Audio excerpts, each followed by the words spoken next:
authorities are trying to get on top of these growing school clusters.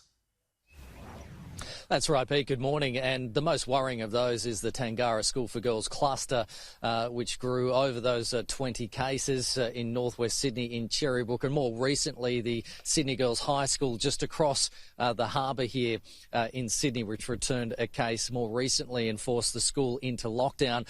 So these new rules have come into effect, which may make life a little bit more difficult for students in New South Wales and Sydney, and also their parents as well. It includes that students must return a negative COVID-19 test if they develop flu-like symptoms. So if they go home sick and they develop flu-like symptoms, they must, before they're allowed to return to school, show a text message from New South Wales Health confirming that negative result, or written confirmation from their GP that they've got the all clear. Now, other rules which come into effect from Wednesday, including a scrapping of all graduation ceremonies and school formals, and also spectators will be banned on school grounds, and that includes parents. Now, also, Sydney CBD, which is just across the harbour here, has been declared a hotspot. This joins other suburbs, mainly in Western Sydney, after a string of cases have popped up in Sydney venues in recent times, particularly around Pops Point, and also that case